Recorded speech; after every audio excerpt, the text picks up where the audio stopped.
የኤፍራታ ያሰበችው ነገር አለ። ምክንያቱም ያፌትን መልካም ሴት ለመሆን ወይንም ደግሞ እሱን በፍቅር ጠብ ለማድረግ የማታረገው ነገር የለም። ምክንያቱም የእሱን እምነት ማግኘት ትፈልጋለች። እሱ ካመናት ምንም ነገር ቢሆን ማድረግ ትችላለች ማለት ነው።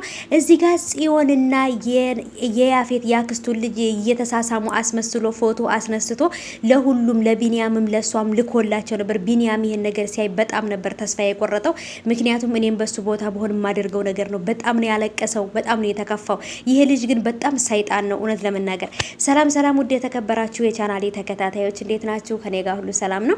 ሰላማችሁ ይብዛልኝ ባላችሁበት ውድ ቤተሰቦቼ። ለቻናሌ አዲስ ከሆናችሁ ሰብስክራይብ እያደረጋችሁ ቤተሰብ ሁኑ። ነባሮች እንኳን በሰላም መጣችሁ።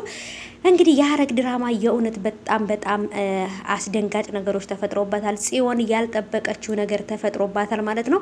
ምክንያቱም ይሄ ነገር ቢንያም ካየው በጣም ትልቅ ችግር ይፈጠራል ብላ አስባ ነበር። እንደፈራችሁም ደግሞ ቢንያም ይሄን ነገር አይቶታል። መጨረሻ ላይ ድራማው ያለቀው እሷ በቃ በጣም አዙሯት ልትወድቅ በነበረበት ሰዓት ነው ያለቀው ማለት ነው። በጣም ከባድ ስትረስ ውስጥ ገብታለች። እኔ የፈራሁት ድንገት ወድቃ ደግሞ አዙሯት አሁንም የሆነ ነገር መቷት የመርሳት ችግሯ እንዳይመለስባት ፈርቻለሁ። ኤፍራታ ደግሞ ተስፋ የቆረጠች ሁሉም ሰው የጠላት መስላ ምን ብላ አልቅሳ ተጎድታ ነበረ።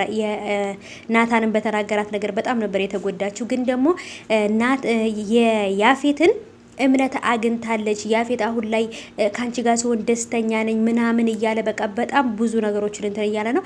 እሷም የፈለገችው የሱን እምነት ማግኘት ነው። እያገኘች ነው ብዬ አስባለሁ። ገብታ ነገሮቹን ሁሉ ታጋልጠዋለች፣ ነገሮችን ሁሉ ታወጣለች ብዬ አስባለሁኝ።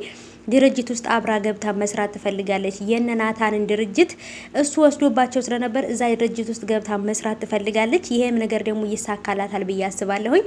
ምክንያቱም እሱ እያሰበ ያለው ነገር በጣም ከባድ ነው። በተለይ ደግሞ እሱ የናታን ወንድም እንደሆነ በስካር መንፈስ የተናገረውን እሷም ይሄን ነገር ብለሃል ብላ አልነገረችው። ምንም እንደማታቅሰው ሆና የኖረች ያለችው ማለት ነው። ቢንያምም ደግሞ ያፌትን ወደ እስር ቤት ማስገባት የሚችልበት መረጃ አግኝቷል። በጣም ነው ደስ ያለኝ። ያፌት በቅርብ ቀን ወደ እስር ቤት ይወረወራል። ናታንም ያጣቸውን ነገሮች ሁሉ እያንዳንዱን ይቀበለዋል ብዬ አስባለሁኝ። በጣም ደስ የሚል ነገር ይመጣል ብዬ አስባለሁ ወደፊት ማለት ነው። ጽዮን የአባቷ መሞቱን ሰማች ብዬ በጣም ደንግጬ ነበረ። ግን ምንም ነገር አላወቀችም። ነገሩ እንዳልሆነ ሆኖ ቀርቷል ማለት ነው። ይሄ በጣም ደስ ይላል።